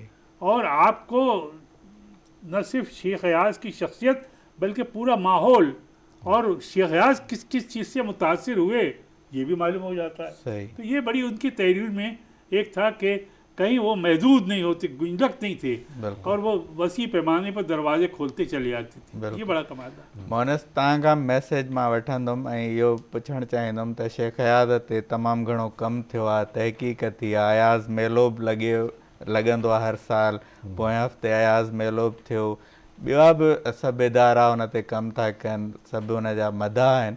अञा अयाज ते छा थियणु घुरिजे जीअं हुन सां इंसाफ़ थी सघे? के सजेशन्स, को मैसेज? मुंहिंजे ख़्याल में त काफ़ी कमु उन्हनि ते थिए पियो, उनखे उनजे प्रोमोट करण लाइ उन्हनि जे वर्क्स खे जेको आहे, ऐं वधंदो पियो वञे उहो काफ़ी। मसलन जी हाणे हिकु एतिरा सारा वॉल्यूम्स छपाया उनखे सकाफ़त खाते पारां, या मेला थियनि पिया ॾाढा। उनमें न सिर्फ़ु शेख अयाज जी ॻाल्हि थी थिए, जीअं जमील साहब चयो त वो जो है उनमें बहुत सी चीज़ें निकल जाती थी, यानी it was connecting dots, connect करने पड़ते हैं आपको। सही सही। पूरा वो उनकी एक बुनियादी तौर पर एक ज़हनी तौर पे फ़िलासफ़िकली एक हॉलिस्टिक अप्रोच होती थी, यानी सर्किल, आप एक पॉइंट से निकल के सारे घूमते टच पॉइंट्स को आप टच करते, फिर सर्किल पर आप वापस एंड करते हैं। वो जो उनका है फ़िक्र लिया हुआ कि सच जो है, सच की वो कोई ॾात वॾी शइ न आहे, पर सच वॾी शइ आहे। त सच जेको आहे सो हिकिड़ो हॉलिस्टिक शइ आहे, मुकमल शइ आहे, हिकिड़ो दाइरो आहे, दायरे जेको आहे मुकमल आहे, ओनली हिकिड़ो यानी फिगर्स में जोमेट्रिकली ॾिसजे त कंप्लीट। सो इहो जेको बि हॉलिस्टिक वर्क इन्हनि मेलनि में इन्हनि सभिनी में अचे थो पियो. उहे डिफरेंट जेके बि मौज़ू जेके बि उन्हनि खणनि था पिया, हर एस्पेक्ट सां माण्हूअ जे दुनियावी, रूहानी, समाजी, इक़्तिसादी जेके बि उन टोटल हिकिड़े ह्यूमनिज़म जो जेको हिकिड़ो कंपाइल था कनि पूरो जंहिंखे उहा हुननि में मिले थी पई. ऐं उहो इन्हनि मेलनि ऐं हिननि मुख़्तलिफ़ इदारनि सां उहे सभु उन खे मां सम्झां थो त उहे कनेक्ट कंदा था. तव्हां मुतमइन आहियो. शाह मोहम्मद, तव्हां छा पिया सम्झो त शेख हयात ते अञा कहिड़ो कमु थियणु घुरिजे या जेको थियो आहे उहो मुतमइन कंदड़ आहे न आहे? असल में जेको थियो आहे इहो बि मुतमइन कंदड़ त आहे. इन करे जो सभु शयूं गॾु हाणे मौजूदु आहिनि. मां त सिर्फ़ु इहो चवंदुमि त हिन वक़्तु ख़ासि तौर ते जेको सिंध जो रीडर आहे उनखे इहो एडवांटेज आहे त जेकॾहिं हू शेख हयात जा सभु किताब, महाग, जेल जूं डायरियूं ऐं सफ़रनामा पढ़े थो ऐं मुख़्तलिफ़ उनजे अदीबनि ते उनजा नोट्स पढ़े थो त हुनखे ॼण त हिकिड़ी एज़ाज़ी अदब जी डिग्री मिली थी वञे. अहिड़ो को बि असांजे ॿी ॿोलीअ जो राइटर न आहे जंहिं पंहिंजे पढ़ंदड़ लाइ एतिरो मवादु छॾियो हुजे. असां वटि इहा हिकिड़ी ख़ूबी आहे ऐं इहा हिकिड़ी ख़ुशकिस्मती आहे. ऐं इन जे करे जेकॾहिं जीअं मां तव्हांखे ॿुधायो त हुनजो जेको उमिरि जे आख़िरी 4-5 साल आहिनि उन में जेके हुनजा कॉन्सेप्ट्स आहिनि उनखे वरी गॾाए ऐं हिकिड़ो अहिड़ो फ़लसफ़े ऐं फ़िक्र जो एंथोलॉजी छापिजे जंहिंखे सिंध जे नौजवाननि जे हवाले कजे ऐं हू उन जो जेको आहे उहो सियासी डायरेक्शन तय करे नए तरीक़े सां. जॾहिं त हू उनखे ॿुधाए थो त भई जॾहिं रस्ता गुम थी वेंदा आहिनि त वरी तव्हांखे हिकिड़ो लाइट खपंदी आहे, बीकन खपंदी आहे, त लाइट हाउस खपे जेको तव्हांखे ॿुधाए त तव्हांखे. ऐं सिंधी नौजवान खे शेख हयात खां वधीक केरु नथो ॾेई सघे.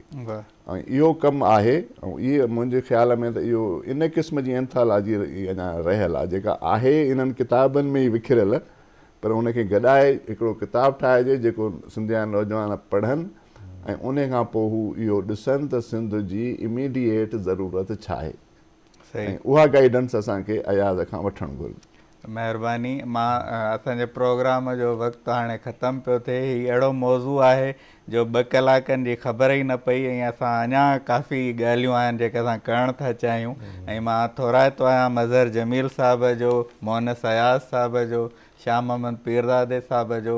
तमामु सुठियूं ॻाल्हियूं अॼु थियूं, काफ़ी सिखण लाइ ज़रूरु अव्हांखे मिलियो हूंदो. ऐं शेख हयात अहिड़ो मौज़ू आहे जंहिं ते असां जे हर हफ़्ते प्रोग्राम कयूं त शायदि उन जे कम सां इंसाफ़ न थी सघे. असां हिकिड़ी मुख़्तसर कोशिशि कई ऐं शेख हयात जे सिटरुनि सां ई असां अव्हां खां मोकिलाईंदासीं. हयात जो हिकिड़ो गज़ल आहे, रूह खे वल जियां वकोड़ियो अथई, रूह खे वल जियां वकोड़ियो अथई, जीअ सां जीव छा त जोड़ियो अथई, हाय मेहार बंसरी तुंहिंजी, हाय मेहार बंसरी तुंहिंजी, एतिरा सॾ अॼु त ॿोड़ियो अथई, चूड़ियूं चंड जां टुटियूं आहिनि, चूड़ियूं चंड जां टुटियूं आहिनि, बांह खे एतिरो मरोड़ियो अथई, प्यार खां कोन थो मुड़ी अॼु बि, केतिरो ऐं अयाज़ लोड़ियो अथई, रूह खे वल जियां वकोड़ियो अथई, जीअ सां जीव छा त जोड़ियो अथई.